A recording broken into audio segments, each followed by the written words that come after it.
অনেক দিন পর বেশ লাগছে বন ভ্রমণ। মাঝে মাঝে কাজের ফাঁকে এইসব জায়গায় এলে মন খুব ভালো লাগে। শুদ্ধ বাতাস, মাটির সোনা গন্ধ, পাখির কলতান, আহা।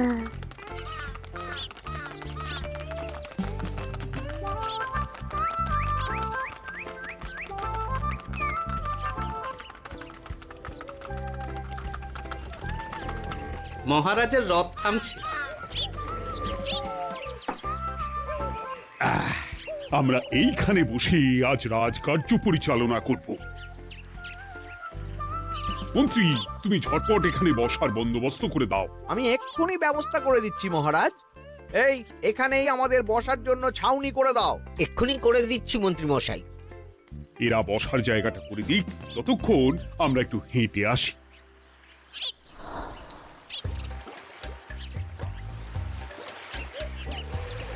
সকালবেলা হাঁটা শরীরের পক্ষে খুব ভালো মহারাজ।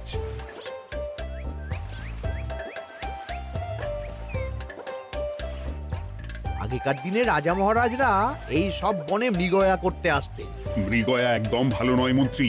তুমি জঙ্গলে আসছো অন্য প্রাণীদের মারতে।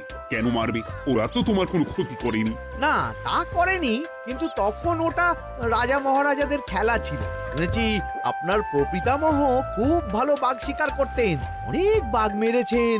মন্ত্রী, তুমি একটা কথা হয়তো জানো না। আমার প্রপিতামহ শিকার করতেন, কিন্তু কোনো স্বাভাবিক জানোয়ারকে নয়, যে বাঘ মানুষ খেকো হয়ে প্রজাদের ক্ষতি করত। আমার প্রপিতামহ সেই সমস্ত বাঘদেরই মারতেন। এছাড়া উনি বন্য প্রাণী সংরক্ষণ করতে বড়ই ভালোবাসতেন।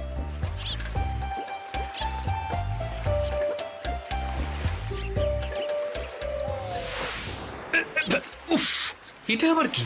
এই এটা আবার কোথা থেকে উড়ে এলো? কোথাও তো ঝড় হাওয়া কিছুই নেই।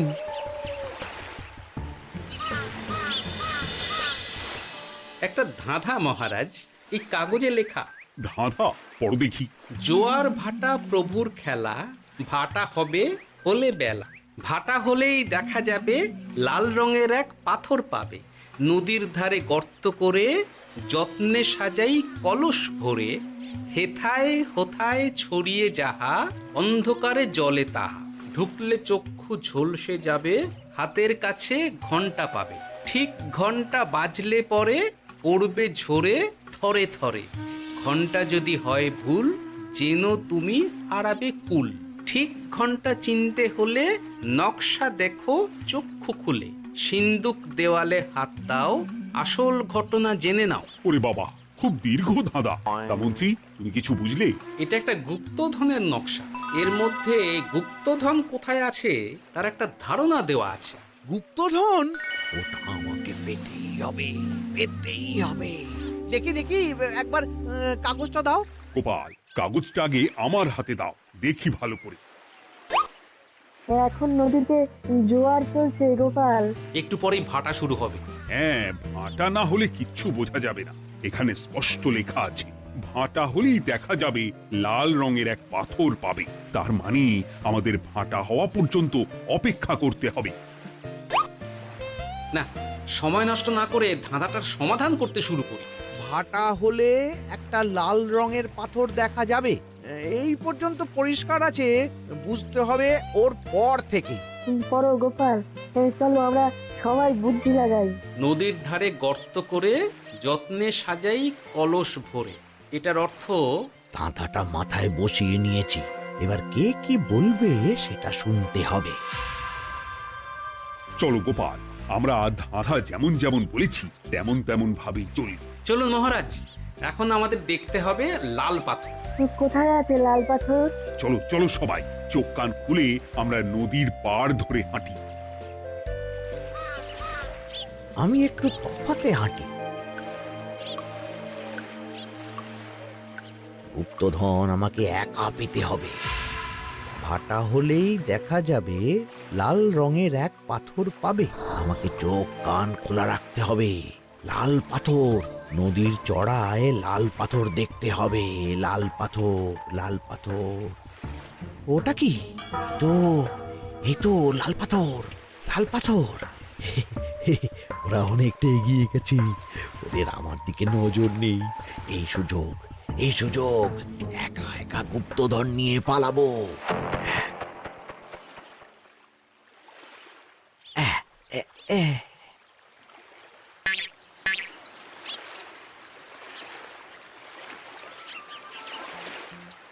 কি গো, আমরা তো হেঁটেই চলেছি, লাল পাথর তো কই দেখতে পাচ্ছি না। আরেকটু হাঁটতে হবে মহারাজ, গুপ্তধন বলে কথা, ওকে আর সহজে ধরা দেয়? সেটা অবশ্য সঠিক কথা। আচ্ছা, আমরা সবাই তো আসছি হেঁটে হেঁটে, মন্ত্রী মশাই গেলেন কোথায়? ও কি যে ঘটে! সত্যি তো, মন্ত্রী কোথায়? ও সেনাপতি, মন্ত্রীকে দেখেছো?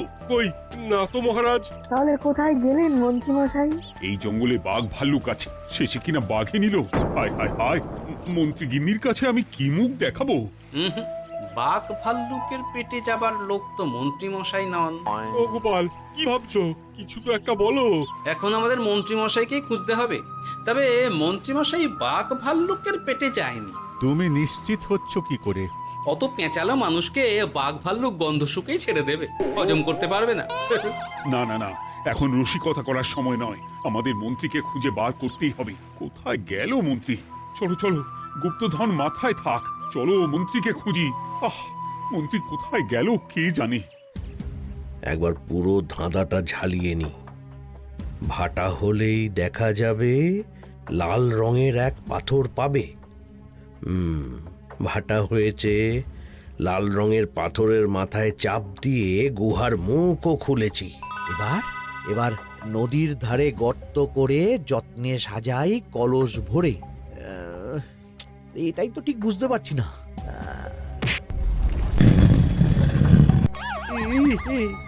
এই রে, এবার কি হবে? হ্যাঁ মহারাজ, কোথাও একটা আওয়াজ হলো। এই, আওয়াজটা কোন দিক থেকে হলো? চলুন সামনে এগিয়ে যাই। আমার মনে হয় আওয়াজটা সামনের দিক থেকে এলো। আমারও তাই মনে হলো। তবে কি মন্ত্রী মশাই লাল পাথরের হদিশ পেয়ে গেছেন? আমাদের চোখে পড়লো না, অথচ মন্ত্রী মশাইয়ের চোখে পড়ে গেল। আসলে আমরা কথা বলতে বলতে গেছি, তাই নজরে পড়েনি। মন্ত্রী মশাই একা একা আমাদের পেছন পেছন আসছিলেন। উনি ইচ্ছে করেই আমাদের পেছনে পেছনে আসছিলেন। নিজে একা গুপ্তধন নিয়ে যেতে চেয়েছিলেন, এখন কোথায় আছেন কে জানে।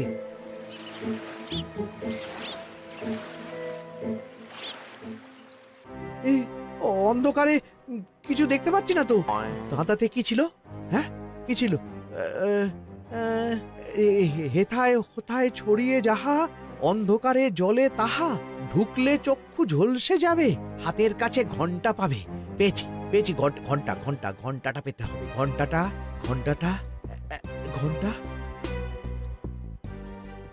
ভাটা হলেই দেখা যাবে লাল রঙের এক পাথর পাবে, নদীর ধারে গর্ত করে যত্নে সাজাই কলস ভরে, হেথায় হোথায় ছড়িয়ে যাহা, অন্ধকারে জলে তাহা, ঢুকলে চক্ষু ঝলসে যাবে, হাতের কাছে ঘন্টা পাবে।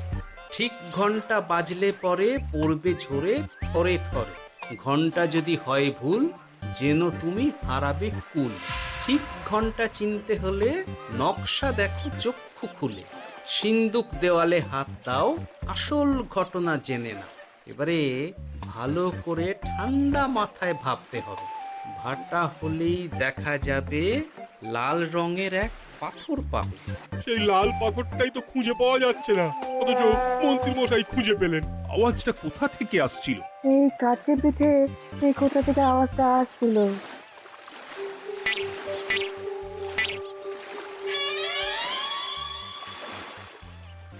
এই তো, এটাই মনে হয় সেই লাল পাথর। একটু নাড়িয়ে চাড়িয়ে দেখি তো কিছু হয় কিনা।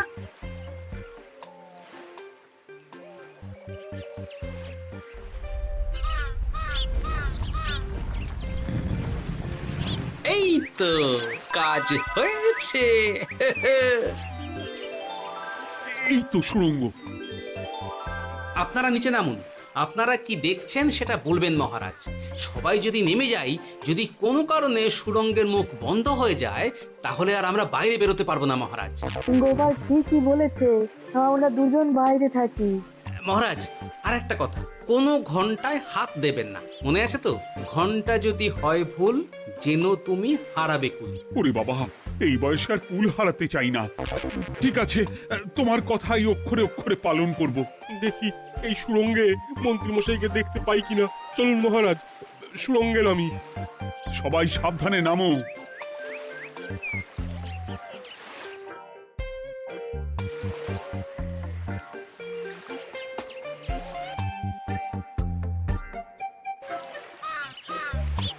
মহারাজ, ওখানে কি কি দেখতে পাচ্ছেন?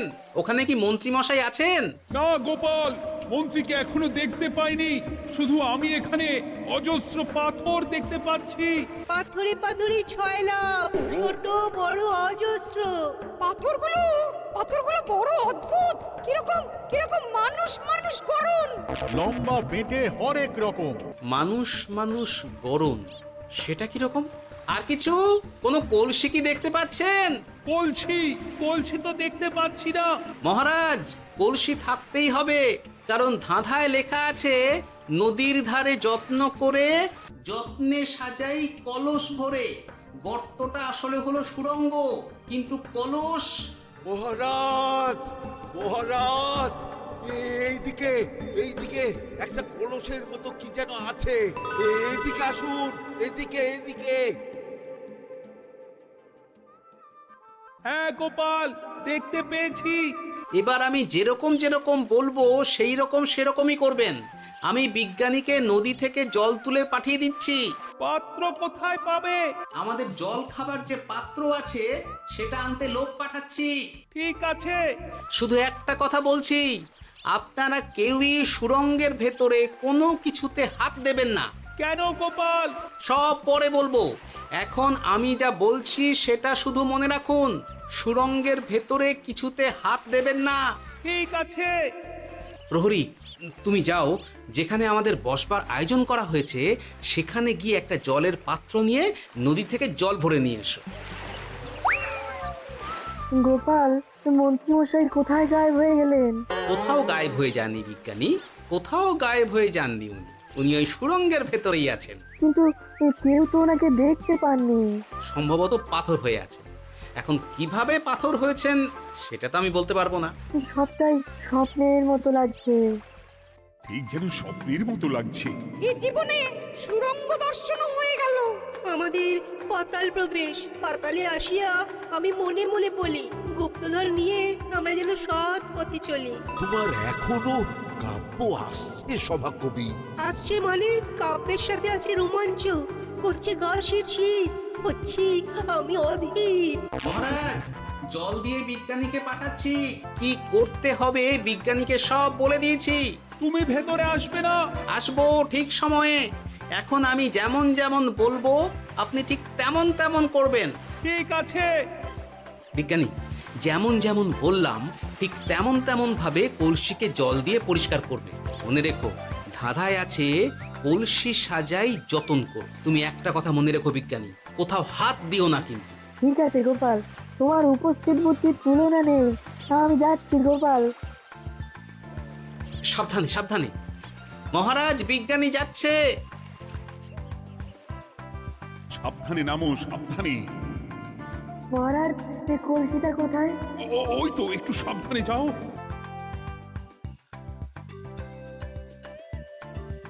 বিজ্ঞানী, কলসির দেখা পেয়েছো? পেয়েছি পেয়েছি পেয়েছি। এবারে কলসিটাকে ভালো করে জল দিয়ে ধুয়ে দাও। কলসির আলোয় সুড়ঙ্গ আলোকিত গোপাল।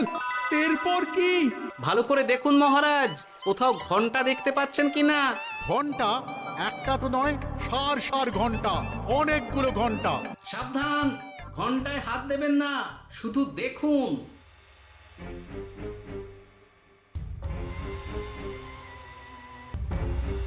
মহারাজ, আমরা গুপ্তধনের খুব কাছে চলে এসেছি।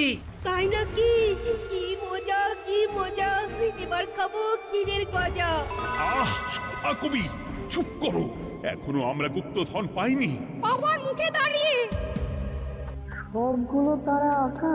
বিজ্ঞানী, কোনো ঘন্টায় চাঁদের নকশা করা আছে কি? একটু দেখে বলো না।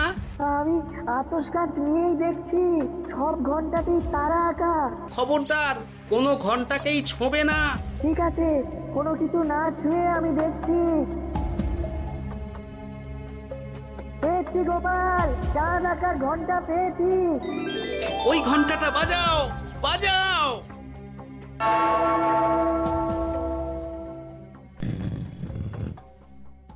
গুপ্তধন পেয়েছেন মহারাজ? বাঁচাও বাঁচাও বাঁচাও বাঁচান মহারাজ, বাঁচান বিজ্ঞানী, মহারাজ, মন্ত্রীর গলা পাচ্ছ না? মহারাজ, আমি পাথর হয়ে আছি, আমাকে মানুষ করুন মহারাজ। তুমি তো মানুষই ছিলে, হঠাৎ করে পাথর হলি কেন? মহারাজ, গুপ্তধন পেয়েছেন?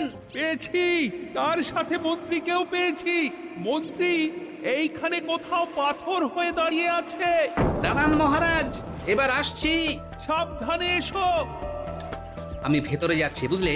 যদি কোনো কারণে দেখো পাথরটা গুহার মুখটা আটকে দিয়েছে, অমনি তোমাদের কাজ হলো পাথরটাকে ছুঁয়ে ফেলা, বুঝলে?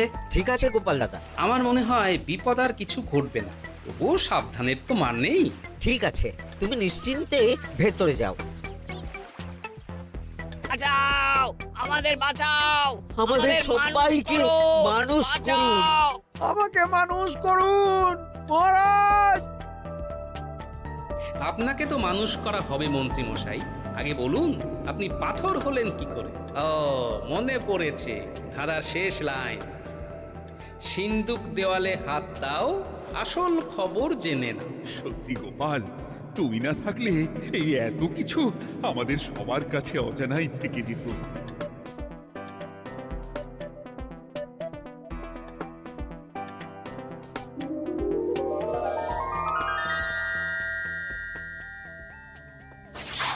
ধন্যবাদ আমাকে মুক্ত করার জন্য। আপনি কে? আমি যক্ষ। আমাকে এই ধন সম্পত্তি পাহারা দেওয়ার জন্য এক ডাকাত দলের সর্দার যক্ষ করে রেখেছিল। আমি 100 বছর ধরে এইখানে যক্ষ হয়ে আছি। আমি তোমার জন্য মুক্ত হলাম গোপাল। এই সম্পত্তি তোমার গোপাল। সম্পত্তি নিয়ে আমি কি করব? আমি এই সব সম্পত্তি মহারাজকে দান করলাম, রাজ্যের অনেক কাজ হবে এতে। তুমি ধন্য গোপাল, তুমি ধন্য। এবার আমার যাবার সময় এসেছে, আমাকে যেতে হবে। যাবার আগে এই পাথরগুলোকে মানুষ করে যান। এরা সব লোভী। আমি আমার সীমিত ক্ষমতায় এই গুপ্তধনের ধাঁধাকে এখানে যারাই ভ্রমণ করতে আসে তাদের হাতে তুলে দিই, কিন্তু কেউ এই ধাঁধার সমাধান করতে পারে না। সবার মনে লোভ কাজ করে, এই লোভ এদেরকে পাথর করে রেখেছে। পাথর হলো কি করে? একটা মানুষ এসে বুক ভরা লোভ নিয়ে আধা পুরো না জেনে পাথরে হাত দিলেই সে পাথর হয়ে যাবে। আমাদের আমাদের আমাদের ভুল ভুল হয়েছে, হয়েছে, আর লোভ আর করবো লোভ না, করবো না। আমাদের বাঁচাও। আমাকে মুক্ত করে দিন, আমার খুব ভুল হয়েছে মহারাজ, মুক্ত করে দিন আমায়। তুমি এখানে আগে এসেছিলে, তাই তো আগে এসে ভাবলে নিজেই একা একা গুপ্তধনকে হরপ করে দেবে। এদিকে তোমাকে না দেখতে পেয়ে আমাদের কত চিন্তা হচ্ছিল। যারা লোভী তারা কারো কথা ভাবে না, শুধু নিজের কথা ভাবে। আমাকে আর একটা সুযোগ দিন, আমি আর লোভ করব না মহারাজ। ও, তোমার কথার কোনো দামই নেই। না মহারাজ, আমাকে আমাকে আর একটা সুযোগ দিয়ে দেখুন, আমি আর লোভ করব না, আমাকে মানুষ করুন মহারাজ। আমাদের সবাইকে আমাদের মানুষ সবাইকে করুন। মানুষ করুন, দয়া দয়া করে করুন, দয়া মানুষ করুন। করুন। যক্ষরাজ, এদের আপনি ক্ষমা করে দিন। ঠিক আছে, তোমাদের আবার মানুষ করে দিচ্ছি। আহ আহ, বাঁচলাম বাঁচলাম। এই রকম বারবার বাঁচা যাবে না, কিন্তু এবার সাপ ব্যাং যাই হবে না কেন ওইভাবেই থাকতে হবে, এই আমি বলে দিলাম। এবার আমার মুক্তি।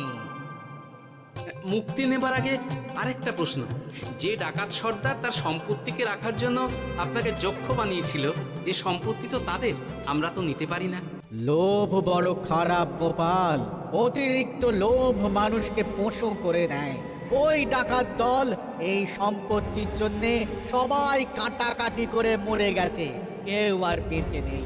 সুতরাং এই সম্পত্তিতে তোমার অধিকার আছে, এই সম্পত্তি তুমি গ্রহণ করো। নিলাম আমি, কিন্তু এই সম্পত্তি মহারাজকে আমি দান করলাম। ডাকাত দল জনগণের সম্পদকে লুঠেই তো সম্পত্তি বানিয়েছে, তাই আমি জনগণের কাজে লাগবার জন্যই এই সম্পত্তি মহারাজকে দিলাম। গোপাল, তোমার জয় হোক। এবার তাহলে আমি যাই, তোমরা সবাই সুখে থেকো আর ভালো থেকো। গোপাল, তোমার তুলনা হয় না। তোমার ঋণ আমি কোনোদিন শোধ করতে পারবো না। তুমি কৃষ্ণনগরের জন্য যা করলে তা ইতিহাসে লেখা থাকবে। না মহারাজ, আমি এমন কিছু করিনি, এই কাজ সবাই করবে। জয় গোপালের জয়, জয় গোপালের জয়, জয় কৃষ্ণনগরের জয়। জয় কৃষ্ণ, জয়